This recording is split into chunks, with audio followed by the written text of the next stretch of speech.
Welcome to Living in the Matrix. I'm Jonathan, and I'm left of center. And I'm Rich, and I tend to lean a little bit more to the right. But the bottom line is together we try to look for the balance of what it means to be human in today's world. So hey everybody, welcome to Living in the Matrix. I'm Jonathan. This is my co-host Rich. Say hello, Rich. Hey everybody, nice to see you. Yes, and today on Living in the Matrix, we have a very special guest, and this is going to be a really fun episode because Andrew Hronich has written a book that, if you were listening to David Artman's episode, we're going to go there again because I personally believe this is an important topic because it is something that has ruled the church for a long time and scared the shit out of it. And so what Andrew's really done is really created a very good defense against the idea that hell just needs to go away. And so I want to introduce Andrew Hronich. And did I say that right? Is it Hronich or Hronich? Hronich? I've been called everything in between. So what do you go by, though? Yeah, I go by whatever you say, but how it's pronounced would be your friend Ron, and an itch. So Hronich. Hronich. Oh, okay. Cool. Yeah, very good. Hronich. Very good. So welcome. And how did you get to this place? Where does that story begin? Because that is the journey I think a lot of people are on, of trying to make sense of their own faith. Where did it begin for you? Yeah. Evangelical is always like a testimony story, right? I'm all for a testimony story. So when they find out that I go to Princeton Theological Seminary, a lot of times they just say, "Oh, there's another crazy liberal," But it's funny. I was talking to a professor at Liberty yesterday, and they can all attest that I was well on my way there while at Liberty. In fact, I arrived there while at Liberty University. Believe it or not, Jerry Falwell Sr. is probably rolling over in his grave. But it all started for me when I purchased a book by Bart Ehrman. I didn't know who he was at the time, but it was called Heaven and Hell, and I thought, this looks interesting, and so I started reading it. And that's my first time being introduced to critical scholarship, really, at that level, and introduced to a lot of things, especially different concepts of hell. And I read it, I was kind of stunned. I was like, oh my gosh, there's other ways of viewing hell. And of course, he was purporting the conditional mortality or annihilationist viewpoint. And then later on, I started having questions, particularly about the soteriological problem of evil, so the unevangelized in particular. I became a Calvinist very early on in college, but I was still very concerned about the unevangelized. Thought, what on earth happens to them? And don't you know that John MacArthur has decided that these people want nothing to do with God? Or, I kid you not, I remember one Calvinist said that God no more intended that they should hear the gospel than that grass should grow in icy Siberia. Wow. That quote stayed with me. I couldn't believe it. So the soteriological problem of evil was causing a lot of problems existentially for me. The idea that God just so hated these people, he didn't bring the gospel to them. And I just didn't find that compelling. And then I came across this book one day at the library called The Inescapable Love of God. I'm surprised the Jerry Falwell Library even has it. And I read it. It was by a guy named Tom Talbot. And It was a phenomenal book. I was blown away. And so I tell people, before I ever became a convinced universalist, I became a praying one. It just seems so beautiful of a vision. So I just started praying, like, I hope this is real. I don't know for sure. I really hope that this is real. So as time went on, I started looking at more and more biblical arguments. Robin Parry's book, of course, was very instrumental, The Evangelical Universalist. And as time went on, I became more and more compelled towards the universalist perspective.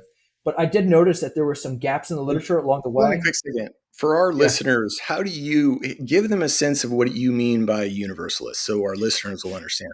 Sure. So it's a term that I feel I can comfortably use with you guys, but outside of people who know this topic, it's very hard to use that word. Yeah, why do I care? Yeah. They automatically assume, oh, you're just one of those crazy pluralists, aren't you? Yeah. And so I don't like that word. I like reconciliationist or restorationist when I'm talking with those folks. I love those words too. Yes. Exactly. Who doesn't like the idea of restoration, right? So universalism, as Richard Bachman defined it, is simply the view that eventually all persons will be saved, right? That's what it is at the end of the day. There's different so what ways you're saying is everybody's going to end up in what we kind of conceptually think of as heaven. Wherever we end up, we're all going to be together. Whether it's you believe new heavens and new earth or just heaven, everybody will be saved to the full extent. Yeah, wherever we end up. Yeah, we're all going to be together. Right. We'll all live happily ever after. Why was that irrelevant to you as a kid? Why was that relevant or irrelevant? Why was it relevant? Because I know I've Oh, heard a okay. little bit of your story. You have 7 brothers and sisters, or you're the 7th. I'm one of 7. Yeah. 1 of 7. Uh, Okay. I'm impressed. Yeah, I'm very impressed. Yeah. Well, so growing up, I grew up in a fire and brimstone church, right? Uh, yes, yes. I grew up in Tim LaHaye pre-dispensational church, and it was all about the wrath of the Lamb. Don't you guys know that he came once as a lamb, but he's coming back again as a lion? Hallelujah! It's the ultimate Clark Kent. Except we don't like this version of Superman. So I remember being in church for many services where the pastor would get really impassioned. This is a Southern Baptist preacher. Come on, can I get a witness? Jesus will hold a gun in that church. That's He right. will. He will. He's got a strap of bullets, and he's got a 50 caliber. That's I've It's been Jesus in and those John places. Wayne. Yeah. Yeah, exactly. So I remember one moment for me in particular was my sister started really questioning the traditional doctrine of hell. After pastor's one sermon, he just went on a rant about what's going to happen to hell. And it's when she expressed frustration for me, that was one of the early moments in life where I started questioning. I said, this does seem kind of vindictive, this view of hell. Another was when I was in Sunday school class and we were going through the book of Revelation, and the teacher came to the final chapters in which there's the judgment, and there's the picture of the New Jerusalem. It says its gates are always open, and the kings of the earth and nations shall bring their glory in. And I remember as a little kid, I was just that guy in the class, and I said, "Wait a minute! But the only people outside of the city at this point are those in the lake. So do they get another chance?" And my teacher was kind of like, "Moving on." So Oh, he didn't even answer it? it was she. Yeah, she didn't even answer. Yeah. That's awesome. That's awesome. So where did that draw? I mean, were you afraid of hell growing up? Yeah. I didn't so much think of I hell as a was. place of And I know yeah. a lot of people, most of the kids that I went to church with growing up, we were all afraid of hell. It was like Oh the yeah. trump card. No, yeah, it was one of those things that you wanted to love Jesus, right? So it's almost like anything that you didn't like about the biblical God, that wasn't Jesus, that was God the Father, right? So Jesus doesn't like hell, but God the Father loves it. And for me, it just meant that I couldn't trust God the Father as much as I could trust Jesus, right? Jesus was the nice guy. God the Father was the mean guy who created hell. And as a kid, it was just terrifying, right? This idea that I remember my early testimony, my first testimony of how I came to the Lord was because I didn't want to go to hell. It Right. was that simple. It was just plain obvious. This place sounds horrible. I don't want to go there. Later on, I came to understand that's called coercion. Mm-hmm. That's not a free-willed relationship with God. That's coercion. I mean, I can't imagine a more extreme form of coercion. This is maximal punishment, right? This is the most extreme form of coercion, and that happened to me as a child. I thought that was child abuse. That it was Oh, yeah. literal fire was what we were taught. So you're literally going to be Yes. burning. Yes. We had an evangelist came and to our church, and he gave a testimony about soldiers who burned in a destroyed helicopter. He said that's going to be you in hell if you don't repent Forever. Yeah. Not just one time. Exactly. for all eternity.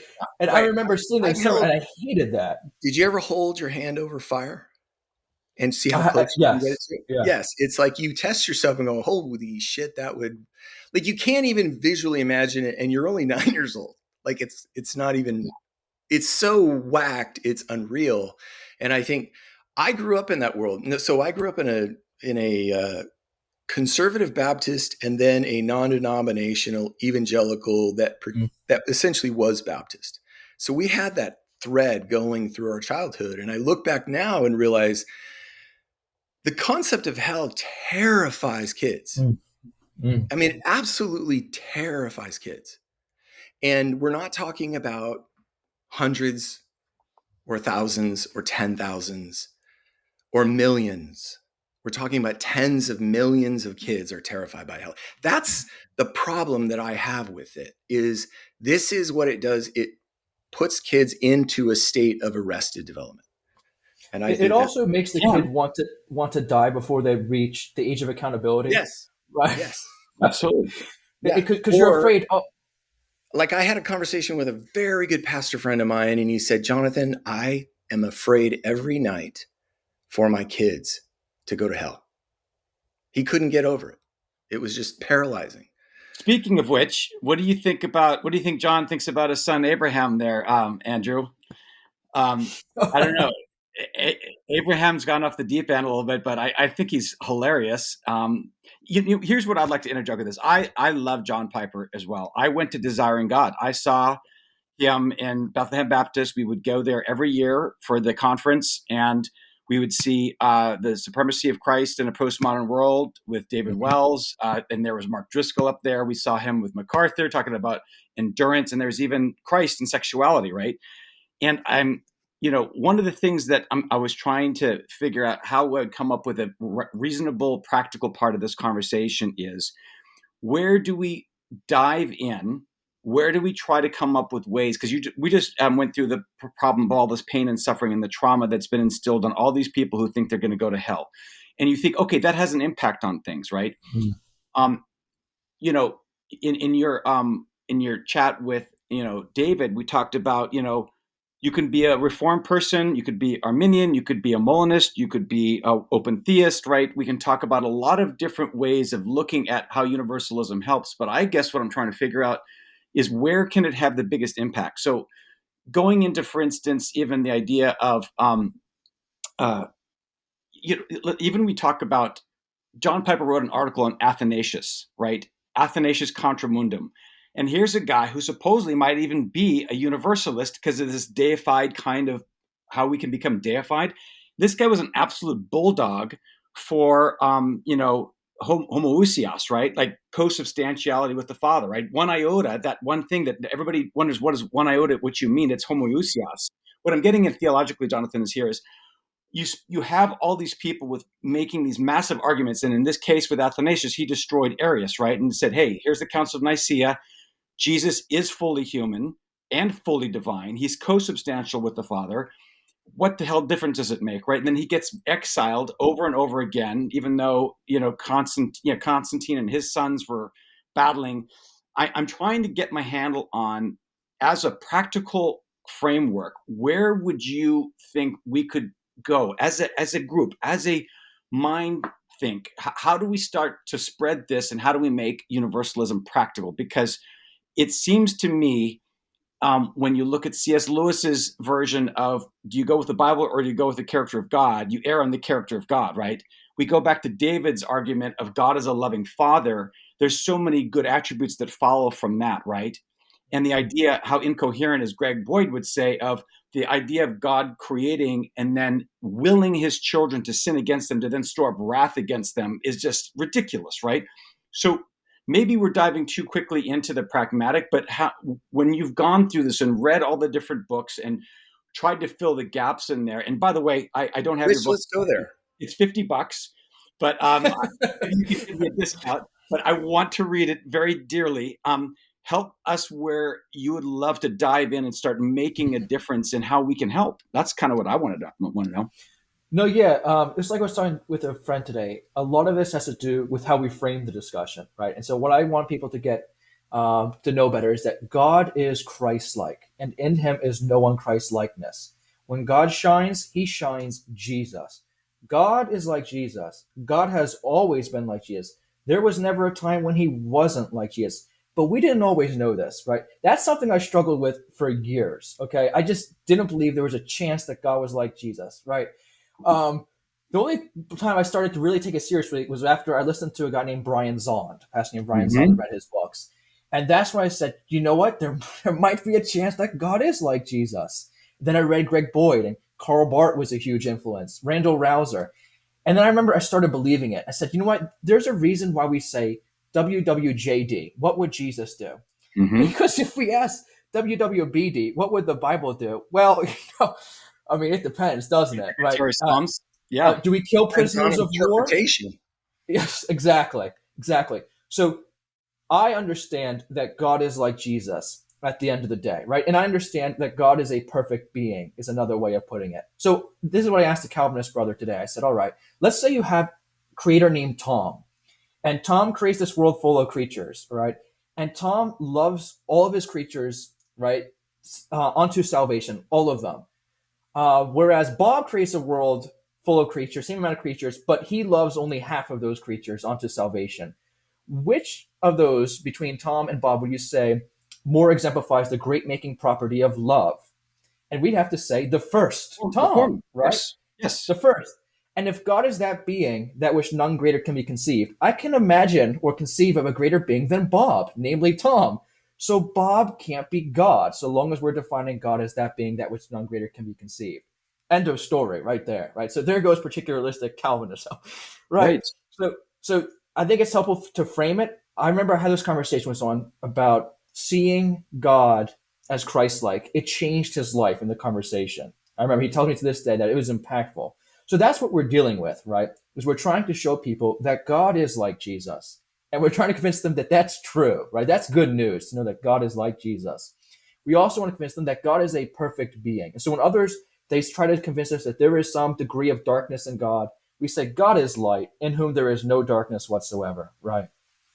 Now, going down that path, though, you'll have a lot of ECT, eternal conscious torment proponents who will say there's lots of passages in the Bible where Jesus is pretty pissed off and he has a lot of scathing condemnations. And of course, we've gone through some of the nuances of Gehenna and what that framework looks like in context, right, and things like that.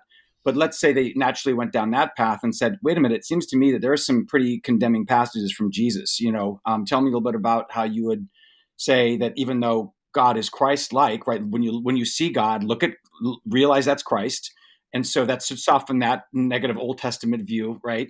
And the God of the genocide of killing all the Canaanites. But what would you say to those folks who would say Jesus is pretty condemning in many ways?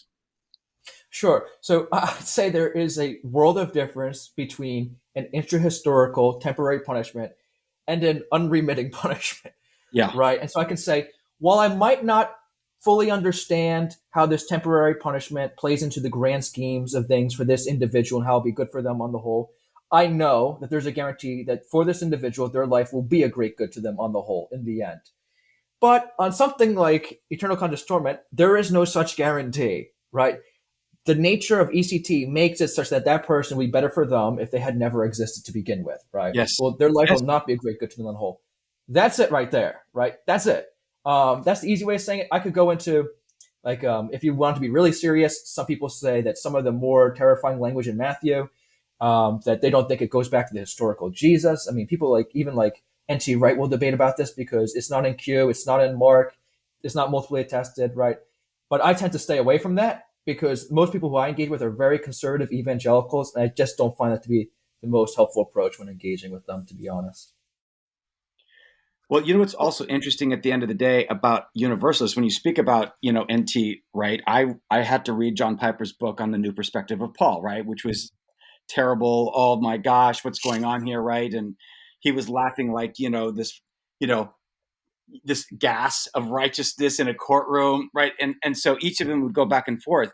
Do you think that if you go down the path and ultimately people agree that Jesus, even though there will be pain and suffering and this type of pruning through perhaps eons of hell, but ultimately reconciled, that all these other kinds of philosophical or theological constraints will start to fade by the wayside, like eschatology, like soteriology, like whether or not, Jesus is fully God and fully man and co-substantial? Do you think some of those things will lose their teeth? Because we have a lot of time and effort and money and heart spent on all these types of arguments, including, of course, whether God fully knew or had middle knowledge, like in Molinism, right? I mean, all these things seem to actually take a back step when you come to that ultimate understanding of how we're ultimately going to be in the loving arms of the Lord. Yeah, I think it causes less divisiveness if both of us agree that, hey, in the end, all will be saved, right? Because then we understand we are both brothers in Christ who are attempting to discern the will of God. You in your way, me in his. That's just a bad joke. Um, but that's why I say to people all the time is that with my belief that eventually all will be saved, I understand that God loves them just as much as he loves me. And then I ought to demonstrate that love towards them. So I ought to see them in the best light possible. Yes. So Yes. if I'm a Calvinist and they're a Molinist, I say, brother, we may have disagreements, but God loves you and I do too. Right? So that's my approach to many things. That's why in my book I say you can be a Calvinist, Molinist, Arminian, open theist, right? the effects of those things on your spiritual life, that's what I really care about. Like if it leads you to hate the unevangelized, right, as I've seen with certain Calvinists, I have a problem Yes. with that, right? Yes. If it leads you instead to, when you're in the midst of suffering, you say, God has a plan for me. There's a reason behind this. I'm going to trust in here now, even if it might baffle someone like me. If it's helping you, like it does with some people, I say, you know what, brother? I don't share that same perspective, but I see that it's making you bold for Christ, right? I see what it's doing in your life. And, I just want to encourage you in that. So I think that universalism it opens people's minds to start asking other questions like I did, right? So it gives you the ability to ask questions. It sees that you're on equal footing with others. So I think that if you look at the history, for example, of how people who came to universalism thought about slavery, like Gregory of Nyssa, right? Or how they thought about racism, how they thought about other tribes. It's a game changer. And so like one individual, they asked me, why bother writing this book? It said, well, one of them is for political ramifications. Universalism might change your view of the penal system, right? For example, it might change your view of, well, what do we do with how do we punish children? We look at how we punish children and say, should that affect, how we see God punishing people in the long run? And then we start Yes. reconceiving of punishment altogether. Like, maybe it's not effective to just take a whip and hit a child in a schoolroom, right? Maybe there's something going on in that child's life that we just don't really understand. Oh, what's that? You're abused at the home. So me hitting you again here might not be a really good choice, right? So yes, universalism is going to affect everything in your life. But it's a beautiful thing when it does, right? Because you will come to see that the world is suffused with the love of God, and you want to reflect that love back on other people. That's amazing. And Jonathan, I'd love for you to expand on this because you've done a lot more work in this, but we've been exploring one of the things that started this conversation about our podcast, of course, is we're in this matrix, it's postmodern world. God knows what's up and what's down. And if what we're doing is real and what kind of makes sense, are we trapped in a bloody, big battery making factory? And we think we're living in some kind of real world. And what we started realizing is a lot of what we've been doing is actually people coming to a journey of breaking out of the status quo and actually finding ways to heal themselves and others, either physically, spiritually, mentally, through meditation, through prayer, through other types of processes, through good diet and health. And a lot of our guests have done this. But one of the things that is almost overarched this is this idea of new knowledge in physics, actually, called the quantum field, right? And the unified field. And I don't know if you're familiar with this, but basically it comes down to the level that everything is pure consciousness. And so what it actually means is you and I are the same. We are this cosmic, constructs ontologically, and we really aren't different. In the eyes of God and the universalist God, we are all the same. We are all ultimately going to be reconciled to our loving Father. But Jonathan, did you want to spin on that as well and ask, because it seems to me that universalism could reach a much larger audience that isn't necessarily theistic in general because of the nature of where these two fields converge. What do you think? Basically, what he's talking about is science is now realizing past quarks, which is the irreducible. There's about 50. So if you take science and reduce it to negative, positive down at the subatomic level, you get to quarks, and past quarks, they're now realizing they can disappear and actually create out of nothing. And so there's this space at the very below that is invisible that they call the unified field. It's where things are not at odds. And the first layer, which is what we experience, is there's good and evil. That's the first division. So it's just everything splits up and up and up and up and up. And I think the unified field is what Jesus was calling the kingdom of God. Yes. And that when he talks about the kingdom, he's talking about this space, because in the unified field, there is only grace. There's no division. We're all unified. And I think Jesus understood it, because what the unified field is pure energy. And at a subatomic level, pure energy is not disconnected. And that's the concept that we've been exploring for a little while, is this space that Jesus was talking about where you could actually experience the kingdom of God here and now, energetically. And you did that by taking a step of faith. What is faith? Faith is the first step of courage, and courage is the beginning of positive action energetically. It's a level called 200. And then you move up through hope. And then logic is theology, how you construct your image. And then you get to love. And love is when you connect the heart. You connect the head and the heart together to create convergence. And that's when you can see the unified field. And that's what Jesus was talking, and that's the kingdom of God. It's this space that's here and now that we can actually experience. And I think universalism is the only story that is consistent to opening that door. Yeah. Everybody, because there can't be an exception, otherwise God is not perfect love. It reminds Everybody me has of to be in there. God cannot be perfect love. And I think that's going back to what you were saying is, what really needs to be redeemed here is the image of God, not just our experience of God, because our image of God, when he wants to put us into hell, is not a good one. It's not representative of love. And I think that's the tragedy, is it's time for us to restore that image of God with this story of what David calls grace saves all. And you've constructed this argument that is accessible again. And that's what I love about it, is you are reducing it to its parts that says it is about love. So do you see the unified field within your studies at Princeton? Have they talked about it? Have those physics and theology come together? Quantum entanglement is a big conversation. Yeah. Okay. At Princeton. That is and also Karl Barth, he has certain language that sounds almost like quantum physics. So one view that Karl Barth holds that is kind of similar to what you just propounded was that the idea that God is already reconciled to us, but we're not ourselves yet reconciled to God. Right. So it's the idea that is salvation. Yes. Yes. So it's the idea of like the Greeks. When the Greeks won the battle, I think it was at Marathon, when they won the battle, they still had to send the messenger home. So the people are still living in fear, not knowing that the battle has already been won.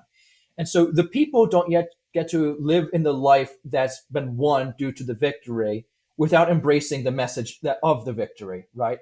But what if the messenger comes to the town and people still continue to live in fear, not knowing that the victory has come already, right? That's what we're doing as Universal. And people say, why bother evangelize? I say, because we are aiding God in the reconciliation of all things. We're bringing that message to all things so people can live in light of the victory that Christ has won. Right? So gospel is good news, right? It's the good news in context in Roman era. It came from the battle. We are going and proclaiming that good news. Yeah, it has to be good news. It can't be almost good news. That's like Philippides, because he ended up dying after he ran, but at least he probably went up and he's been glorified for a long time right now. So he's in the lights, right? So he's got that going for him. Going back to that.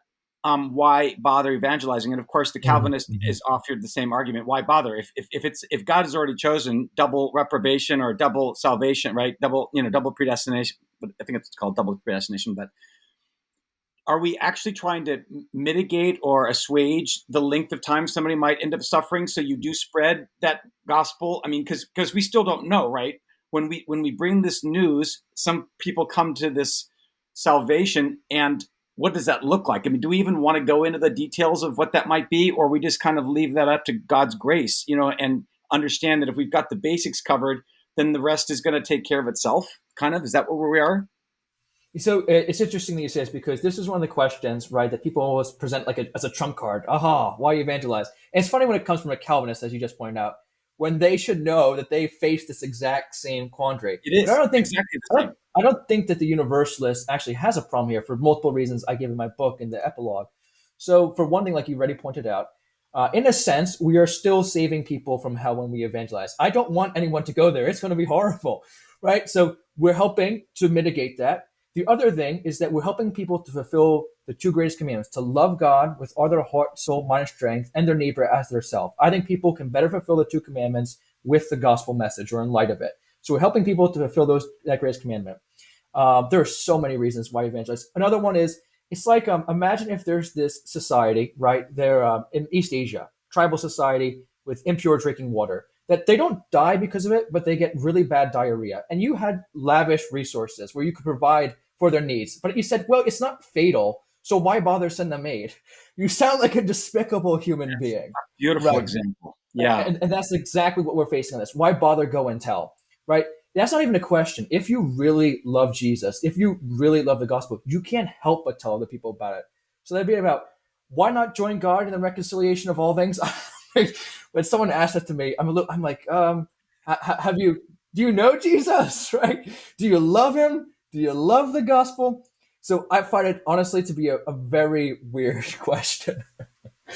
That's Hey, a, let me that's ask you a that's a question. terrible rhetorical question. When did you start beating your wife? Right? Oh, so you don't want to start, working in the ultimate reconciliation? Okay, that that's good. I know where you stand.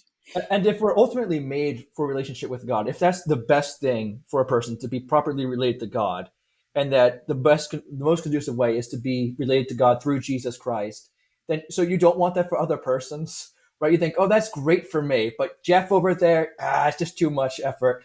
Well, yeah, we don't want the people we don't like in heaven. Yeah, yeah. That's what it really comes down to. And we don't, we talked about this with David, is perfect reconciliation or universalism means Hitler, who's sort of the standard for worst, is in heaven. How do we reconcile that? And Mm. my argument is, once Hitler becomes aware, he's going to be the one crying the most of how, like, love would redeem him. It wouldn't be, he would, that's the hard part, is hell is the corner where the key is locked from the inside. And time, God can create the space for you to just finally give up and wake up. So we got to redeem the image of God for people, because I think ultimately they can only get to in personal development as big as their God is. And if their God doesn't like everybody that we don't like, it's a pretty small God, Mm. It's you like, know? oh, it's a great point. It's like I was talking to a friend today about what sin is, right? What constitutes sin? And I think that what's involved in sin is offending the intrinsic worth of God and one's neighbor. So this is really strange on ECT, right? Because what goes on here is this. All right, to sin is to offend the intrinsic worth of God and neighbor. So what's God's punishment for that? Johnny boy, you're going to continue on forever offending the intrinsic worth of God and neighbor. So it's almost like someone commits a murder and the judge says your punishment shall be to continue murdering people. If God really hates sin, if he really hates it that you're offending the intrinsic worth of God and neighbor, why would he want people to continue doing that and forego them to stop doing that, right? Especially like if you hold a view like Calvinism, where he can turn wolves into sheep most freely, and he doesn't do that. Then I start to worry about, does God really hate sin, or is it just his pet, that he keeps around for his purposes? I told my friend, I believe in the Lamb of God who came to take away the sin of the world. I think that's exactly what it is. I think, as a universalist, I think that on my view that God hates sin more than on the ECT view. Because on the ECT view, he acts to ensure that sin remains forever in his cosmos. On my view, he gets rid of that sucker. Right? Yeah. No, that's Yeah, the whole we've been point, is that, living. that evil lives in perpetuity. Mhm. All the heavens creatures are celebrating, and evil continues in eternity. And of course, and I think an Aquinas's most despicable idea was, I think that the people in heaven could actually see the people suffering in hell. If I'm not mistaken, one of his views. It was that's anathema. That makes no sense at all. And I think also what I love about your angle, and I think this is where David loves your angle as well, is you tend to be a little less acerbic, a little less abrasive than some of our other Eastern friends, who like to just go on a tirade and very eloquently say things. But I like, it needs to be big tent, right? It needs to be open. The whole nature of it shouldn't come with scathing words and mocking. I think a lot of people. It should come in a way that, let's open this up, let's dive in, let's work on reconciling this out together, right? In the name of the grace of God. I think I think maybe that's why you've gotten so much. I mean, Bart. You should have gotten a review from Bart Ehrman, even though I think he's agnostic. He At least liked the book. He did like the book. that's awesome. You guys are amicable then, right? That's what I think I We heard are, you yeah, say. yeah. That's awesome. But I mean, yeah, you've got a litany of amazing reviews, including a guy who actually believes in hell and says, you know what, this has made me somewhat hopeful. So it's Yeah. great. I want to say one thing on that, because that's so important what you just said. It's so important that I put it in the introduction to my book. So you need to get the electronic copy. Because it's very true. I'll see universalists say, when somebody makes an argument against universalism, they'll say, oh, you just misunderstand so and so. Well, help them to understand. Don't just gaslight. Help them to understand. Show them where they went wrong. right? Because the reason why I love universalism is because I love people. In case you can't tell, I'm a people person, right? Of If course. I didn't love people, universalism would sound terrible. Lots and lots of people in one place, well, spread out over one place, right? But it's because I love people that I love universalism. And I need to ask another universalist that, do you actually love people? Do you love universalism? Or do you just like to be in that small community that of the cognoscenti, right? Oh, I'm in the know and all these other people are wrong, right? I think we need to stay away from arguments like that. I need to say, come, let us reason together, right? It's because we love persons that we should love universalism. Andrew, let me ask you a question. So you went to Liberty, which is the bastion of conservatism from an educational standpoint. You're right next to Wheaton, now. And it's like, then you went to Princeton, which is sort of the polar opposite of that. The question I have is, what's the vibe at your age around theology? Because this is sort of a capstone of theology, but what's the general sense across that from your generation? Because I'm probably about 20 years older than you. What's it like now in terms, do people care about God? Do people care about hell anymore? I think that's a great question. So it depends what circles they run in, right? So for many, it's funny. I tell people that I'm too liberal for the conservatives and too conservative for the liberals. If I was in the Civil War, I'd have blue pants and a gray shirt. Because you're with both sides. Love is with both sides. That's There is no right. end. Yeah. That's right. I like to stand on opposite side of the rivers and not have someone pull me onto either side. But what that Um, allows you to do is you get to critique both sides I do. effectively. Yes. Yes. Yes. Exactly. Exactly. Love Now, gets to do that. exactly. So what I've sometimes received from certain liberals is the idea that my view of the afterlife is desperately naive. Don't I know that it's been disproven time and time again? So these would be people that you would see in the Jesus seminar, for example, like John Shelby Spong, who say there is no afterlife. So they sometimes think of me as a raving conservative, right? Whereas the conservatives, it depends on which conservative you're talking to, of course, right? Some conservatives, here's an interesting question. Do I believe in hell? Right, that will often come up. Andrew, do you even believe in hell? Now, I have to be careful how I answer that because hell can mean a power, place, or punishment to people. So I have to say, what do you mean by hell? For a Catholic, hell simply means eternal punishment. That's how the Catechism defines it. So if that's what you mean, if you conflate hell with the punishment, I'm fine with saying I don't believe in it because, hey, the word's not in the Bible anyway, right? There are four different Greek words that's just pasted over by an English or German word. Like, I don't care. Like, okay, I don't believe in hell then, if you think of it in terms of that. Now, what about in terms of a power? Like, I'm going to hopefully debate a guy in the Premier Unbelievable podcast. His name's Joshua Butler Ryan, and he believes that hell is a power, that God wants to get the hell out of earth, right? And so it's this power that's trying to rip apart heaven and earth. And that's what he means by hell. I say, I'm down for that. Okay? I'm down for that. If you mean hell as a place, like the God's eschatological prison for the resurrected damned, I could say, hey, I believe in that too. I believe in hell. So the only one I don't believe in was when hell was defined strictly as the punishment, as eternal punishment, right? That's the only one. So I'm very careful with who I'm talking to. So when a conservative wants to just say, do you even believe in hell? I like to give this analogy. Imagine that I'm a geocentricist, and my friend is a heliocentricist, and we're debating about the Earth, right, and its placement. And of course, listeners should know that a geocentricist believes that the Earth is at the center of the solar system. A heliocentricist Yeah. believes that the sun is, right. So you can kind of see where I'm going. So we're debating, and then at some point, I just throw up my arms and say, "Do you even believe in the Earth?" They might say, of course I do. I just think that it has a different place within the system than you do, my dear brother. And that's Yeah. exactly what I might say to someone. Of course I believe in hell. I just think that it holds a different place within the system than you do. And a different purpose. Yeah. Exactly. Yeah. Yeah, because love can only be redemptive. Mm. That's the concept that we're understanding is that at a unified field there is no destruction. It's all unified. It's all perfectly put together, but it's good. And the context is there's no split between the two poles. They're just unified. And that's what I think is hard for people to grasp is I don't want Hitler in my heaven. Mm. That's sort of the antithesis. That's the pole argument. And Yeah. I think I'm probably way over the line, but I'm ignoring that I've had 6 affairs and things like that. So, it's like people construct ideas of why they should be in, but don't hold the other people accountable to that same standard. And that becomes the rub. is we create our own Yeah. hell in doing that But in is the the now. nature of heaven need to be redefined then? Because I think, if I'm not mistaken, we're going to be in this place of no more tears, no, there's no more sorrow. We're going to Yeah. be in a loving presence of perhaps loved ones. We're hoping that we can recognize our loved ones and we can have communion with them again. But at the same time, I don't think we're going to have a feeling of jealousy, right? Or, all these other kinds of constructs, right? Heaven is the fullest potential of love. If you have a scale of 1 to 100, heaven's at the 100 and hell is at the 0. But the problem is that it never completely goes away. Love never goes away. So hell is impossible. Because even if you keep splitting it in half, it never is completely split in half. It's always there. It's the present.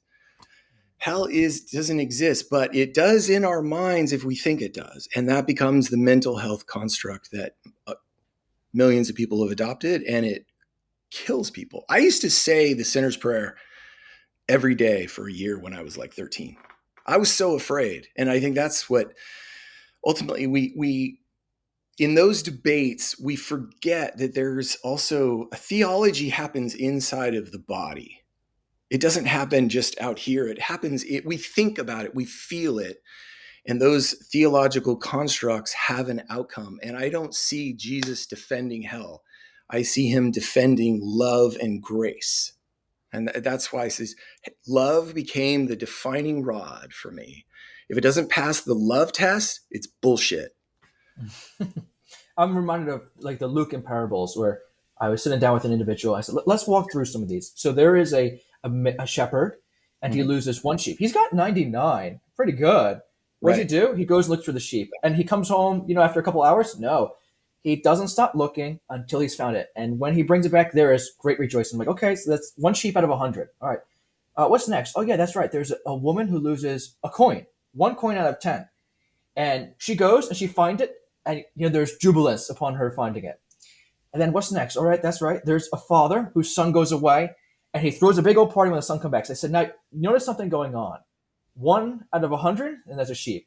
1 out of 10, and that's a coin. 1/2, and that's a son. Right? And how much more worth does God place upon a son of his, a human being, than a coin? Right. Okay. So Isaiah 53, for example, Christians have often seen in the suffering servant the face of Jesus, and they identify Jesus with the suffering servant. It says, he shall see out of the travail of his soul and be satisfied. So I asked this individual, with what will he be satisfied? Right? It's like if I went out and I paid for 100 acres, and the person said, sorry, I'll only give you 99. I know you paid for 100. I'm only going to give you 99. Would I be satisfied with that? I say, no, I paid for the 100, and I'm going to get the 100. So I asked him, what will Jesus, the good shepherd, be satisfied with? The whole caboodle. And so I find it very frustrating. You have certain Calvinists when they use language like, well, God passes over these people and their sins. He passes by them. Do you know what that sounds like? It sounds like the Levite on the road with the Good Samaritan story, right? Yes. Where the Good Samaritan did not pass by the man. Correct. Right? He saw the man in his affliction and tended to him. So the idea that God is just simply going to pass by as a good euphemism sounds remarkably unlike the Good Samaritan. Yeah. I mean, he turned that on its head many times over. And what I loved about Tim Keller, God bless him, when he wrote The Prodigal God, was the idea of prodigal. What we always thought about was the prodigal, meaning a wayward kind of son, right? And we always thought about the younger son, when in fact, what came out of the book was, no, lavish is what prodigal is. He lavished love and an abundance upon him. And we also didn't pay much attention to who the older brother was, who is more like that Levite priest, right? Who was the more of the Pharisaical one. But the understanding to go into the depth of that about how he would hold his robes and go running down the road, which it would have been an embarrassment, an absolute lowering of the standard. That's kenosis right there, right? That is condescendence. That's lowering himself to the level of servant, right? That's amazing. It's powerful, right? It's just incredible. I find it really interesting that the older brother too, that he knows that his younger brother had squandered his inheritance on prostitutes and riotous living. How did he know that? Right? Presumably, because he was told, right? And he didn't go and do anything about it. So self-righteous, standing from a distance, with the finger pointed when there's four fingers pointed back at him, right? And that's the worry that I think a lot of people have about joining themselves to Christian community, is the idea that there's an older brother waiting there for me, right? Or like you said earlier about, man, you're telling me all these people will be in heaven? Like there's an old story about all these people with their golden tickets to get into the pearly gates. They can't wait to get in, right? And then a rumor starts to spread, a quite unsettling one at that. And the rumor said that God's decided to forgive the others too. And these people are livid. They shred their tickets, they stamp their feet, they gnash their teeth. And of course, this is the last judgment, and they're damned. Yeah. Right. I love that story because it really makes you think that, do I love God, or am I just jealous of what the other person has? Like, I want what they have. I can't get to it. So I just say, you know what? Well, they're going to hell anyway. Right. Well, So that's yeah. my solace. That's the same story, though, with the day laborers, right? There's somebody that worked at the beginning of the day and at the end of the day, and then there's people that just worked a little bit at the end, and they all got the same wage. And these people are grumbling about it, right? And God's like, "Hey, wasn't it fair? Didn't I offer you a fair wage? Are you, That's, I mean, if you look for it, it's there. That This is why Well, the it's kingdom become is so, in both. That's the mystery, yeah. is how is love present in both of those situations? Because one is unfair to the other. This guy worked a lot more, and this guy got a lot more per his action. And so it's an unfair situation. What we think is traditional. It's like, oh, it's got to be fair. Love is not fair. It's not. It's inclusive of both Yeah, completely. that's true. And that's the liberty of it. No pun intended to Andrew. I actually want to go back to that question. What did you learn at Liberty? Because I that's think, the bastion of conservatism. sure. So I think when I went to Liberty, I didn't learn about facts. I learned about how to think, right? And I I think love that's that. what's important. Yeah, I So love that. there was one professor in particular who really stressed the idea of paradigm shifts. And he was a Calvinist, right? And at that point, I was no longer Calvinist. I love that professor because even though we disagreed on many things, we had great admiration and deep respect for one another. And he taught me how to think, That's right? awesome. Did Taught me you how to think. argue or did you just discuss? Like, were you at a friendship level or a mentorship level that you could really kind of chew on stuff? Oh, we were friends. We sent like it was like a screw tape letter some nights between us with emails with questions we had. And the really humbling thing was when he would come with questions to me, Oh, right? wow. My professor, Oh, I'm like, oh, this is very, very humbling when your professor comes to you now with questions. And I said, man, professor, I'm going to try to answer this to the best of my abilities, right? So at Liberty, you'd be surprised. There are several professors. Obviously, I can't say their names or they get in trouble. But there are several professors there who, I'm a very outgoing person. I'm a good student, right? And so they took a liking to me. We had discussion. They said, you know what, Andrew? Like a lot of what you say, I hope you're true. One of them was convinced, right? But now he's retired, so I can say that. But they acknowledged. They said, Andrew, I think it's some of my presuppositions that I have that are keeping me, from holding this to you. And I say, I understand, right? I understand. Paul talks about how if you believe something to be sin and you do it, that is sin. So I said, don't just believe it because I tell you it's true. All right. I need you to come to that conviction on your own. So I think Liberty University, I call it Christian Disneyland. Right. I may not agree with a lot of the Well, for political those views, who but don't there are know, good students here. what does it feel and smell like? Like, what's it like to go there? Well, they actually just built a whole giant new cafeteria. So I was in a really rotten one. There's a new one. It's like eating at a Disney resort. It is Is the it really? buildings. Oh, yeah. The buildings, millions of dollars they spend on that stuff. Campus, huge. The Is that the recreational appeal? facilities. 'Cause it sounds like what you're saying is there is scholarship there. It's not Mhm. just selling an idea that's completely narrowly conservative, although does that exist? Mhm. I think so. One of the ways at Princeton that they view liberty is they're not doing real biblical scholarship; they're doing apologetics, of right? As course. often I What's come the across. difference? But But that, here's the problem: is so is Princeton, right? In my experience, they're doing apologetics too, right? Apologetics is defending your worldview, as I see it, and that's exactly what Princeton teaches their students to do. So I don't think it's a fair accusation to make. I mean, Gary Habermas, for crying out loud, goes to Liberty, well known for his minimal facts argument. I'm not necessarily a proponent of his argument. In fact, I'm not. But I got to say, the guy has done an incredible amount of research. He has made scholars think at night, right? He has helped people come to the faith. And so I have deep respect for Gary Habermas. So there are a lot of really good professors. Oh, there's one professor. who Mark Allen, head of the apologetics department there. He had an endorsement on his most recent book from Rowan Williams, the former Archbishop of Canterbury. Yes. So these are theologians in the full sense of the term, and they have my respect, even if I might disagree with some of their positions. Have you listened to Rowan Williams on a few things? He is brilliant. I mean, are you familiar with the Unbelievable podcast? I was Just invited on there to debate. Yeah. Well, you should be. Rouser was on there, and he did a great job debating Paul Copan on was God a moral monster with a genocide. So they were having a conversation about panpsychism and pure consciousness. Right? Is consciousness a dualistic thing, like most Christians believe, mind-body distinction, and it has to almost naturally be God-given, and because of the soul, almost right, because of an eternity. Then there's, of course, the middle part, which is a panpsychism, which says because we can't measure thoughts in people's heads and it can't actually be truly measured, there has to be a philosophical construct to this conversation. And the third one is just like, no, there's no such thing. It's basic motorological functions, right? There's nothing there. It's just pure physical, right? Well, I mean, you got Rowan Williams in there throwing down Mobius strips in conversation and other kinds of. I mean, he's deep in the weeds with these people, right? And he's a theologian, right? And I just the way he knows things, and then even for him to describe things like Being Christian, which is a book like 70 pages, and discipleship, and how that much brilliance can come down. But one of the things I love about him is he also tends to be very cordial. So he was on a debate at the Sheldonian Theatre, which is Oxford, with Richard Dawkins. And one of the reasons why I ended up really believing in theistic evolution is because, he's there talking to Dawkins, and they talk about evolution, and he's on board. And Dawkins uses this idea of the recurrent laryngeal nerve. So we're going on a yeah, you're going on a tangent, bro.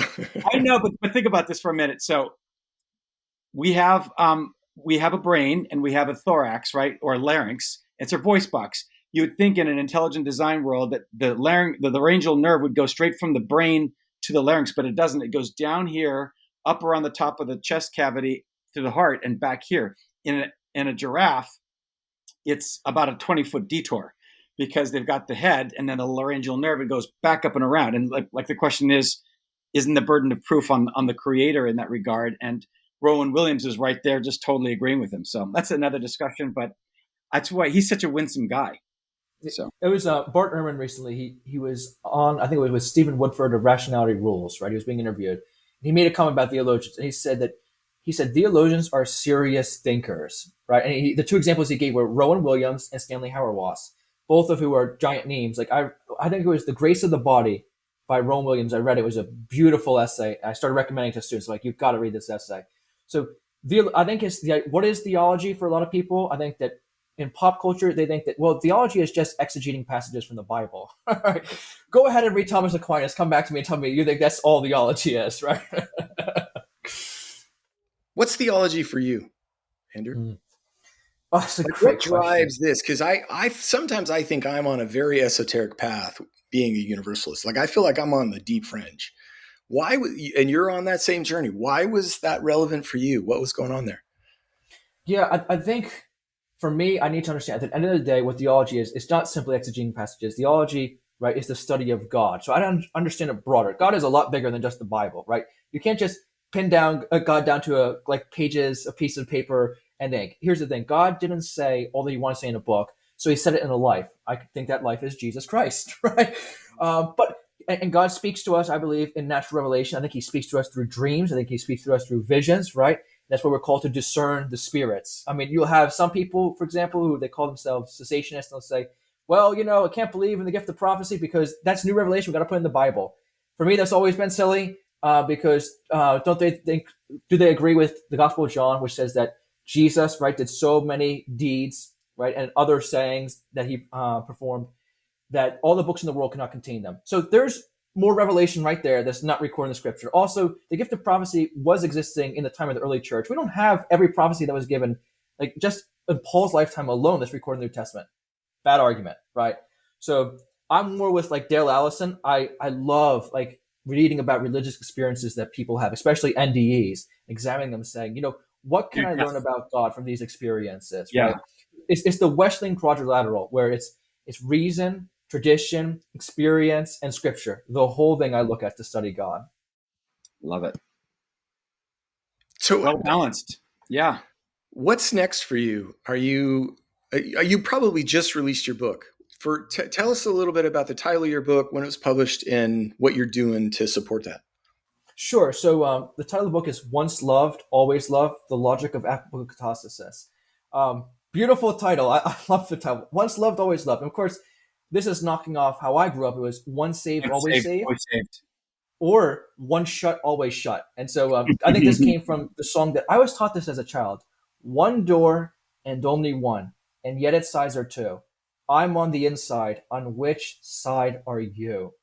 Terrifying to a child to have to sing this song in Sunday school. So my book is the idea that every person that is loved by God is always loved by God. Now you have Calvinists like J.I. Packer who will come back and they'll say, yes, but I think that God loves some persons in all ways and all persons in some ways, right? And he says that I think God does the best for those he loves, and the best he can do is omnipotence. So I'm kind of combining, right, J.I. Packer with someone like Thomas Talbot and saying, yeah, I think that God does the best that he can do for those he loves. I just think that those he loves is a little bit broader than J.I. Packer thinks, right? Yeah. And that's kind of the argument in sum. God does the best that he can for those he loves, and those he loves is everybody. And he loves all in all ways, right? So I go chapter by chapter, examining important concepts that I think point to this truth, right? So people have questions, well, what about, free will? Well, what about determinism? I heard something about this view called limited atonement, right? Or what about this? What about that, right? And so I examine all of this. Quite a comprehensive book. The idea that I say is, if God is like Jesus, then all will be saved. God is like Jesus, therefore all will be saved. Now, sometimes those who have a bone to pick with universalists they're called annihilationists, right? Or they believe in conditional immortality. They're like, hey, did you forget about us? Now, I think there are many reasons for why they are forgotten. It's because some people, they often say, well, annihilationism seems better than ECT. I actually think it depends on what variant of ECT you're confronting, because certainly it's better than some, right? The more literal, with the fire and the brimstone, and it's material fire, but it's not better than others that I've seen, right? I have a little bit of an aversion to capital punishment. I've read a story once where there was a girl who, a man murdered her father, and then they executed the murderer. And she was asked, what do you think about that? She said, well, my father's dead. Now he's dead. That's just two deaths. It didn't set anything right? If justice is to set things right, that failed to do so. So, I'm imagining my sister, okay, Jacqueline. Let's say let's say that she's my hypothetical sister, so then this is my real sister, right? So Jacqueline, she was a Christian in her early childhood, but then she started growing up and having questions about this whole Christian thing. And she's an honest pursuit of the truth, unlike some other friends of mine who just take it for granted. And All she's right. examining these questions, she's looking at the answers, and she's just not finding it persuasive. Jacqueline volunteers at Habitat for Humanity. Jacqueline loves her fellow neighbor, pours into them. But you know what? She just can't buy that Christian stuff, right? Well, Jacqueline is she's on a mission trip, right, overseas, helping people, and then she's kidnapped by Boko Haram, right? They rape and then they kill her. And then what happens to Jacqueline? Where does she go? So those friends who never asked serious questions, never really delved into their faith, right? They're good to go. Jacqueline, who loved her fellow neighbor, Jacqueline, who wanted to know more about God, she's toast. Yeah. I'm sorry, that's unacceptable. Yeah. I will not accept that. That's So so when easy it comes, for me. Yeah. what comes down for people is they feel like, well, God doesn't owe it to Jacqueline to make sure that she has a good life, because God doesn't owe anything to us.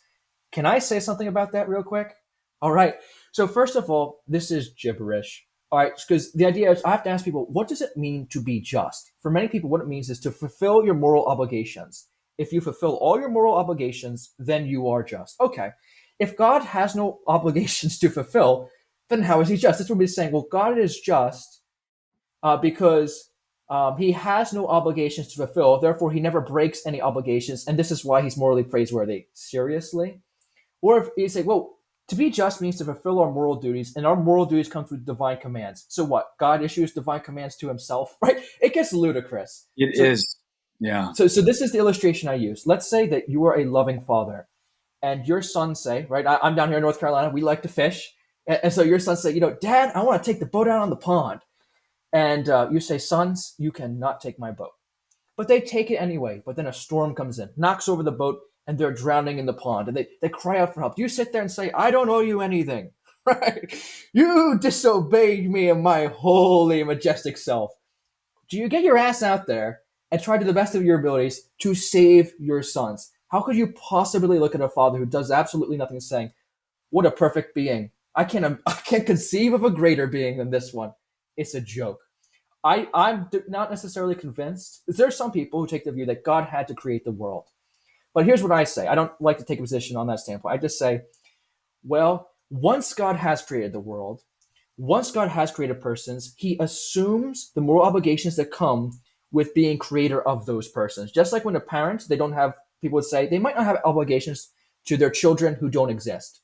But once their child does exist, right, now they have assumed the obligations that come with parenthood. And so it's not a question to me of whether or not God shall love his creatures, it's how he shall express that love to his creatures.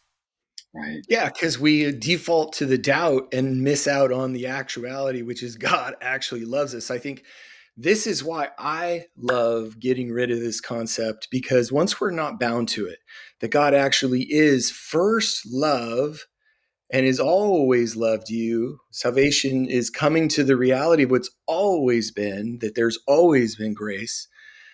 Then you get to experience a whole new version of God, one that is so empowering to go, oh my God, God is really good at loving me.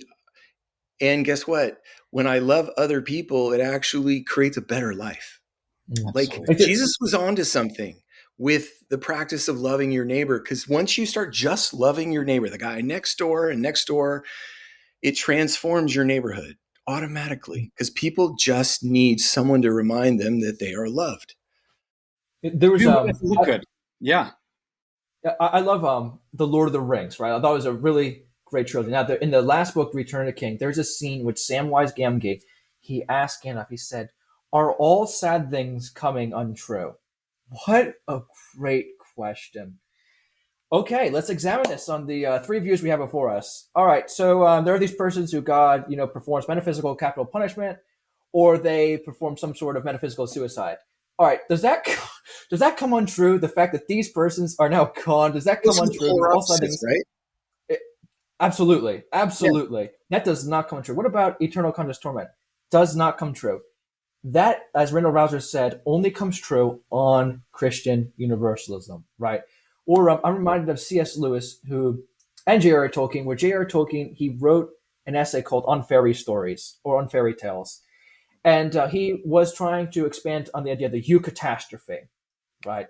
The unlooked for happy surprise. And I said, you know what? I think that unlooked for happy surprise is universalism, is the reconciliation of all things, right? And I think what's interesting here is that Tolkien held the belief that the stories that we tell are ultimately meant to point towards God's stories, right? We see reflected in our stories God's story. I said, well, that's interesting because as a child, I often heard stories about, and they shall all live happily ever after. I said, man, I wonder if that's keying us in to God's story. And then one final connection I made was C.S. Lewis. It was in the Silver Chair. There's a character named Puddleglum, who I actually didn't like as a kid, The right? Marsh Wiggle. Yes. The Marsh Wiggle, yes, Puddleglum. So there's a scene towards the end of the Silver Chair when the children are trying to be convinced by the Wicked Witch that Narnia is a figment of their imagination. Narnia does not exist, right? And what Puddleglum says is, he says, you say it doesn't exist, but this world you say that doesn't exist seems far more beautiful, far superior to the world that you say does exist. So I'm going to stick by the play world. Now, to be clear, some people take this as saying that Puddleglum is just going to stick his head in the sand. That's not what he's doing. This is an ontological argument. What he's saying is that beauty is interrelated with truth. The two go hand in hand. So that what is beautiful is an indication of what is true. And if the world of Narnia seems more beautiful than the world that the witch is portraying to him, then the world the witch is portraying to him can't be the real world. It is Narnia. So what I tell the non-universalist is, I am so sorry, but the world you're portraying to me is far more hideous, far less ugly than the world that I believe in. And if that's so, then that's a good indication that your world is just not the real one. Yeah. Well, I think that's what people are. We need the imagination. I think Tolkien and C.S. Lewis, they really took the imagination to a whole nother level of wrestling with some of those ideas. I love what Tolkien did because did he ever declare he was universalist or an inclusivist or anything like No, he that? was Catholic. And Lewis was, I think, a hopeful universalist. And there's a lot of people who I've talked to who Yeah, think that C.S. Lewis might have become a Catholic actually too.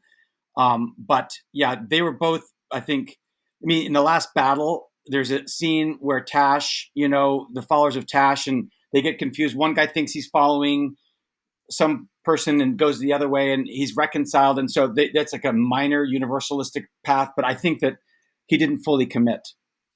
Like the Gollum, I think would be an indication for me where look at the creature Gollum. Over time, right, he becomes more and more and more depraved, it seems, right?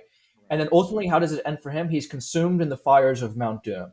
So is this an indication? And here's the funny thing with that is Tolkien, when he wrote that, he said that he was very disappointed as to how Gollum turned out, right? Because Tolkien saw himself as a historian of Middle Earth, not so much like the author Sherlock Holmes. When he killed off Sherlock, he went to his wife and told her, I have slaughtered Sherlock Holmes. There was no doubt he did it. For Tolkien, that was not the case with Gollum, right? And I remember reading The Lord of the Rings, and when that happened to Gollum, I was actually really disappointed. I said, are you kidding me? Right? This is how the story ends for Gollum, right? it's But on not my right. worldview, that's not how it ends for Gollum. That's exactly right. Yeah. No, because you watch him struggle, right? He has parts of him, right, that goes back to Smeagol. He wrestles with himself as he's interacting. There's almost the grace imparted by Frodo, right, and even Sam, and you can see him wrestle and that's why I think I agree with you. It was a sad ending there, but you know, you could also ask why didn't they just take the Eagles in and drop the freaking ring into I have some thoughts on about that one. Yeah. Everybody has that theory. Yeah. well, we can talk about that another. Well, we can talk about it now. We might as well. It's Friday, right? Go ahead, dive into that. I Tell will, us why whatever. the Eagles didn't fly in just to. Hey, here you go. Drop it in the in pit of Mount Doom. So it's funny. Then it There's would a be 2 minutes long, bro. Well, I'll try to make this quick. So why this? There's several different ways to try and support this theory. My favorite is when Gandalf he's about to fall, right, falling the Balrog, and he says, "Fly, you fools." And the question is, did he mean that literally, like, "Fly to Mordor, you fools"? So I recently read The Hobbit, and it talks about how the eagles didn't like to fly over certain areas because there were men there with long bows, right? And so I thought, maybe the king doesn't want to lose any of his eagles, right? There are people who shoot them down. Also, Sauron, we can't forget that he has vultures. He has creatures that go in the air too, right? And so, I mean, they could take out the ring that way. I mean, the ring bearer that way. Where would the ring go? How would they find it after that? He would see them coming from miles away too, right? We're talking about a giant eye, and they're going in the air. And Sauron is several hundred feet up in the air. He could see them coming, right? Who knows what he could do? But the last point that I would make is that also too, we know that the ring, right, affects people proportionally. So Gandalf, for example, is very afraid to take the ring and what it might do to him. Well, we know from Tolkien's work and from later scholars that the eagles are very, very powerful beings. So I can imagine what kind of impact or temptation the ring might have on the eagles. It might be a horrible idea, right? You're starting out on the trip, and the eagles say, "Oh my gosh, wouldn't it be great to take over the whole dang world?" So I think that eventually it worked out in the end just the way that. Notice how the eagles they didn't come in until the ring had finally vanished, right? Yes, They didn't come in until then. Yeah. that's my theory. Is that it was almost like okay, they recognized now that the evil was gone, that the tower had come down. Fly, you fools! And now they went there to rescue him, and they picked him up so gingerly too in those That's claws. right. It's a great story. It is great. I actually think that's probably the best trilogy of all time. Mm. Sold I over don't. 150 million copies. Yeah. Yeah, I think it's to me that is the richest, most emblematic story of the human story of the king. To be Mm. restored, like in Mm. honor. I think it's always about that. We're all kings. We're all of glorious majesty. I love the rich history that evangelical brought to it. Is this idea of that we are honorable, we have value. And I think that's why I think my church in the early days worked really well, is because they really did build up. I think the early days of the Jesus culture, which is when my church exploded, we got that people were worth it. There was an explosion of love, probably because it was the 70s, you Well, know? the hippies like Chuck Smith and the Jesus movement seemed to be a lot less about hell more about community and singing and kumbaya and just celebrating the spirit, They right? were doing that. They were Yeah, doing it was a I lot think more so. conservative, but we were in the middle of Los Gatos, and it was an explosion of sort of that Jesus culture, big church, really do discipleship, love on people deeply, And I think that's the thing about this whole concept that you've written about, Andrew, is when we change the image of God, we change our capacity to love because Mm. we are loved. We recognize, oh, God's always loved us. And it's so much easier to love when you know you're loved. And I think that's the value of losing this historical narrative of that God is just wanting to put you in hell because he really doesn't even care, for most people. He's like, God doesn't care about me. But the reality is God deeply cares. And, I said to myself on the 4th of July, some days I feel like someone needs to say to the evangelical church, you need to wake the fuck up. Jesus was a lot more restorative than you will ever imagine. And you've got to wake up to that because we are the called to love. You just It's not, reminded me of hey, go something. follow me and just go eat bread. It's go love. Absolutely. And you just reminded me something I should have said on the topic of evangelism is when people ask, well, if you don't preach this view, then it'll take away from evangelism. I think that's a joke. Okay, because for a punishment to really work, it has to be convincing, right? If I told you, you know what, Johnny, if you masturbate, then Potbellied Pete will bring his sky bears and kidnap you and take you to the sky castle. That's not a realistic concept, so it's not going to really work for him as a deterrent, right? So when you tell people, hey, God's going to like use literal fire and darkness and brimstone and torture you forever, it's just not realistic. People just brush it off. They say, and so it fails to work actually as an evangelistic tool. So I want to talk to people and tell them, actually, I think that your method of evangelism actually is harmful. It hampers the spread of the gospel. So, for example, in I think it was Saint Francis, no, it was Saint Ignatius of Loyola. He tells a story of when he goes to the Japanese culture, and these people revere their ancestors, and now they're told that they're all in hell. And they go to him and they beg him. They say, please, please, is there any hope for them? Is there any chance for them? So he confers with his friends and tells them no. And there's tears in their eyes. And many come to reject Christianity because of that. Notice how the traditional view, in this case, was a hamper to evangelism. It didn't help at all, right? So I can only imagine if Gregory of Nyssa had beaten Ignatius of Loyola there first. Yeah. Well, the Mormons have it figured out because they can baptize the dead on the church's behalf and save them. So that's good. But going back to Gregory of Nyssa, I mean, that what was crazy is that this was a totally acceptable paradigm in the early church, right? You got Saint Clement, Gregory, Origen. Sounds like Athanasius had it, and then even Augustine, according to I think David, calls them the merciful ones. So he coexisted. Be like, oh yeah, four views on divine foreknowledge, right? I'm hanging out with these Calvinists, and they're hanging out with open theists on the far end of the spectrum, and everybody kind of got along. And I think one of the things that cannot be over emphasized is that the church had, by the time the powerful came in and the money started coming in and the politics started coming in, having that kind of free love, that early kind of group that would go to where the Romans were casting out, children and lepers, it just became a lot less popular, right? And I think it had to get co-opted because it didn't pay for St. Peter's Basilica, for instance, So there's a lot of, and as people get more and more suspect, I mean, there's a lot of people that are looking at the government today and looking at what's even truth coming out of the media, right? There's a lot of questions coming out of Maui about this seems like a really kind of weird situation out there. And I think it's worth, digging back in to say, listen, this is not what people, believed back then. It's been a little bit of a co-op situation, Well, I think You know, that's what Bart Ehrman. That's why I really like the sort of your start was Bart Ehrman because I think it wasn't mine. I was a little bit later, but that switch of a conversation is what people are afraid of. Like there might be another possibility. Bart challenged a lot of people in my circles. Like that's just heresy. That was the Oh, we easiest didn't want to turn. read that. No, we didn't want to read Bart. No, we were going to Yeah, avoid that we stuff were like told a not to. iron. Yeah, I went to you- Biola, and we were uh, told not to read Bart or I, Spong. I But have if a you story had that about book, that. Yeah.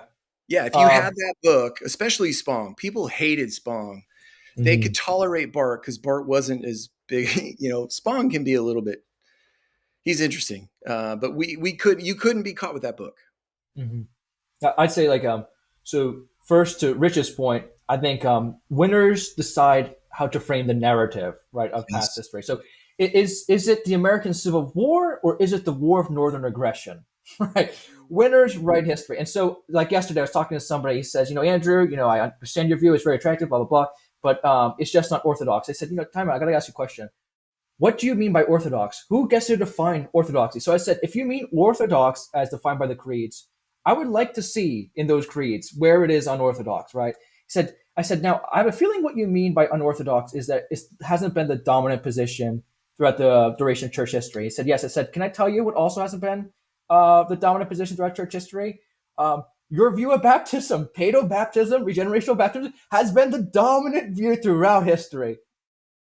And amillennialism too. All right. So this guy checks up every box of something that is, by his own standard, unorthodox. I just find that rich. Jonathan, you said something about barterment, and it's, so I always like to ask questions, right? Which is a dangerous thing in some circles because you're not allowed to ask questions, right? So Bart Ehrman, I was reading him several years before any of my classmates, right? I came across that book, and then so I just started diving in. I think I read once over 13 of his books because he's a very good writer. He's able to commute scholarly knowledge in a very easy manner for lay people.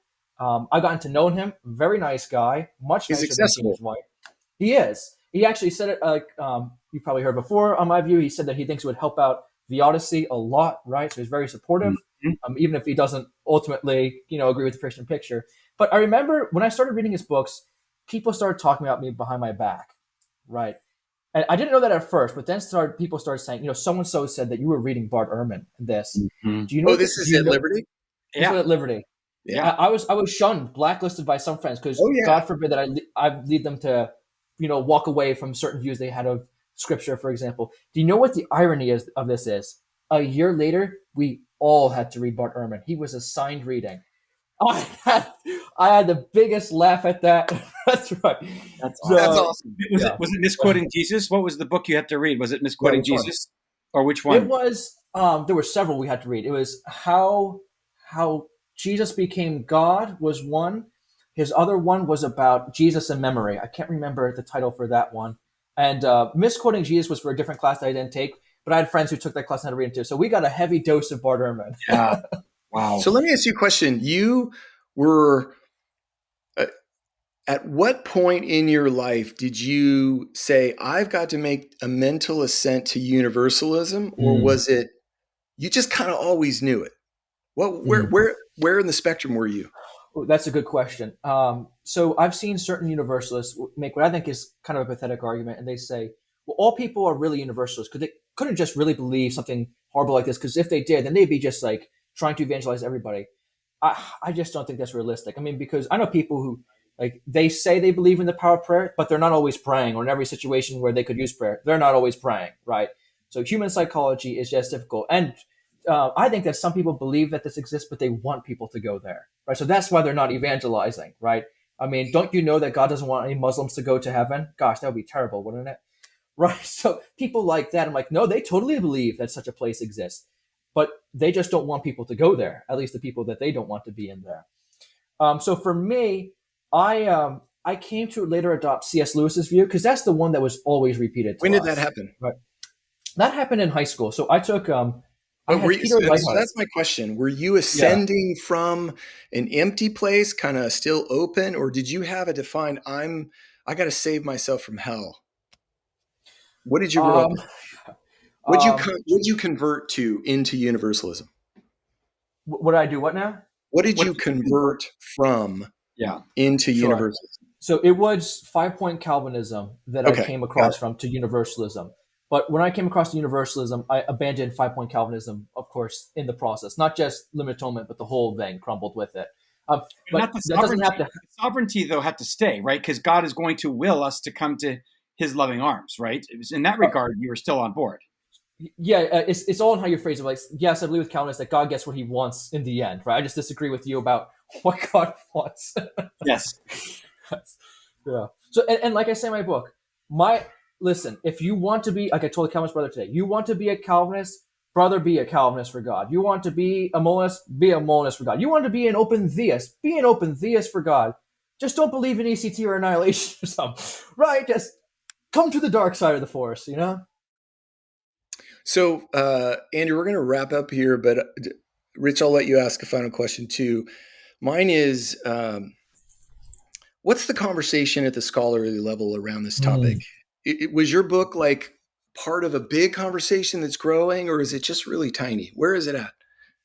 So this is really interesting because Zondervan, years ago, they had a four views book, right? And it had a literal view of hell, a metaphorical view of hell, an annihilationist view of hell, and the traditionalist view of hell. What's interesting is Zondervan later put out a new edition of a four views book of hell with new authors. You know where I'm going with this. One, Jerry Walsh, was a purgatorial view. One was the traditional view. One was terminal punishment or annihilationist view. And one by Robin Parry was an evangelical universalist view. They called it evangelical universalism? Well, that's what he considers his position to be, evangelical universalism. Got it. And that is really interesting that this was published in a Zondervan book, right? Oh, yeah. And Preston Sprinkle, who he wrote, I believe, the introduction, it was introduction and conclusion. He spoke very highly of Robin Parry's essay. He said, Robin Parry makes a very compelling case. I think we are seeing shifts in evangelical circles. I think it's due to just deconstruction in general. People are just starting to feel free to ask questions. They're starting to ask questions about the institutional structures. And really, so if I don't assent to this, I'm going to hell forever. And that makes sense because why? So like I say, I have people from Wheaton, from Cedarville, and from Liberty contact me all the time with questions, especially at Liberty since I came here. There's alumni, professors, you name it. And they're open to universalism, right? They are very open to universalism. Yeah. And I think it's harder when I engage with more liberal-minded folks because for them, either they're very Barthian. And at the end of the day, God has to be free. God has to be free to not let everybody get in. Or it's that there just might not be any afterlife at all. And I'm with Dale Allison. They want the acceptance. Yeah, if you believe that God exists and that there's no afterlife for folks, wow. I mean, I don't want to believe in a God like that. A God where the last thing that people at Auschwitz experienced is those flames going into the oven, and that's it. I'm sorry. I'm sorry. Yeah. Yeah. Rich? So I think we are progressing. I think one of the things I say is that I've had scholars from higher end institutions who have contacted me, but they have to do it under the radar, right? They can't come out publicly. So people ask, why don't we have more books? Maybe because people don't want to lose their job and they have families to provide for. So I'm well aware that in sticking out my neck, I have lost a lot of job opportunities. I remember I had an apologetics job, it was a pretty secure job, and I quit it because there's no way I was going to continue to tell parents C.S. Lewis's view of hell. It just didn't make any sense to me. It sounded diabolical. Right.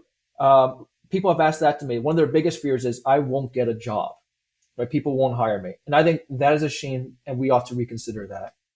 It's the biggest cost of deconstruction is you often lose a lot of your social life.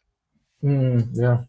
What's really sad is I don't even think Andrew would call himself a deconstructionist going through that kind of, I mean, maybe I can't put words in your mouth, but when I didn't fully deconstruct in the same, I mean, you look back on your, Rich, you're so different. You're so different. You have deconstructed a lot. Okay. I don't think it was a trial or let's say I didn't have a mental breakdown, which a lot of people actually do. You didn't have a dark night of the soul. I didn't have a dark night of the soul in my movement. I was always questioning and I was never afraid to open, look at weird, interesting things and look at the devil's advocate view.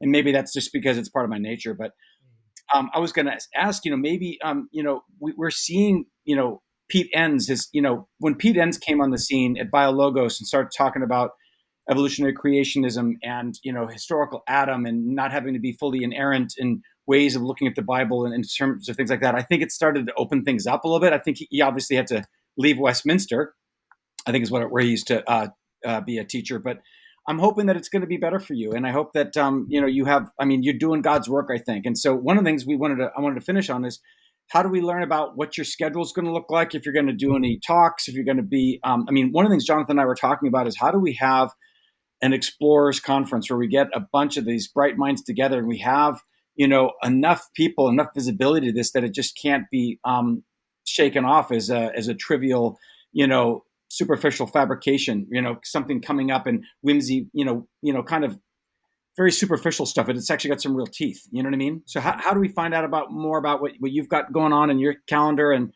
how do we actually start digging in and work together on spreading the word? Sure. And kind of piggybacking off something that you already said is that I don't think this is a conversation that can just be swept under the rug anymore. Yeah. Lee Strobel, for example, he had a book on heaven where he had to acknowledge the universalist position. I think David Bentley Hart and Rob Bell are two reasons why.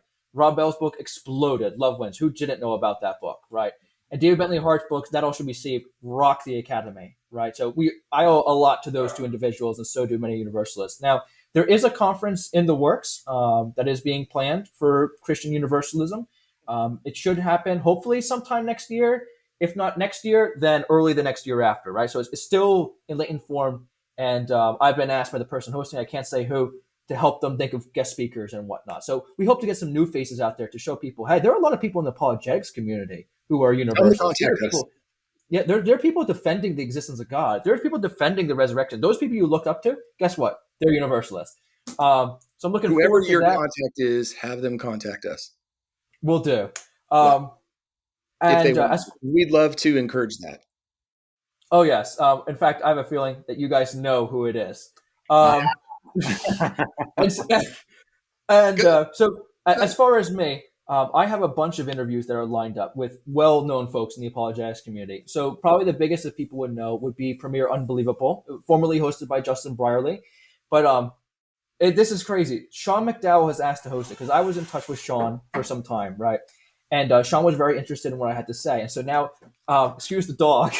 So it's okay. So Sean wants to host this dialogue between me and hopefully Joshua Butler Ryan. That's huge, right? So that should be, it was scheduled for later next week, but because of scheduling, we have to push it back. But people should be looking for that.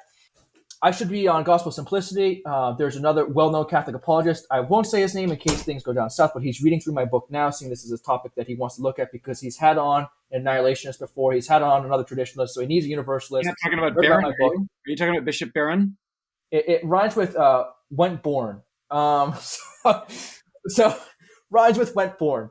So hopefully that materializes. So a bunch of different interviews lined up, some with atheists, actually, atheist apologists, because there are many atheists that, if I was to become a Christian, I'd have to be your sort of Christian. I had one atheist, his name's Joe Schmidt, who told me that I was fighting the good fight. Awesome. And I really take that as a compliment. So yeah, a lot of interviews. Fighting for love. Forth. That is the banner. The banner is love. It's not universalism. It's love, because that is the story of universalism. The guardrails aren't up, man. The guardrails aren't up, and you're not trying to beat people up. It's an open tent. It's a big tent. Yeah, it's great stuff. Exactly. That's right. Andrew, so go ahead. If people want to get in touch with me, best way to probably do that is Facebook Messenger. If people want to, I try to stay off of social media. Because, hey, folks, that's how you get to read the books and get more and more smart, right? Yeah, but if you share snippets of your stuff, I think you'll attract a very large audience. Because I think we're at the cusp of the trend upward, like a substantial trend upward, because the story is good news and people are going to be attracted to it. So, Andrew, I really appreciate you coming on with us. This has been a fantastic episode, as it seems to always be. We have so much fun on these, and I want to encourage you, because you, like David, made this conversation accessible. And I continue doing that, man, because this message is important. And I hope you stay at the center of it, because you are a great communicator. You've really been able to share a great concept here that I think a lot of people are going to be able to chew on. So thank you. Rich, any final words? No, absolutely enjoyed our conversation. Looking forward to more Tolkien, more Piper, more other conversations, and digging in and enjoying the ride and rolling up the sleeves with you. Looking forward to it. Really appreciated it. Thank you. This was one of my favorite episodes. Thank you, guys. Absolutely. Awesome. Thank you, everybody. Have a great weekend, and we will see you next week. Much love.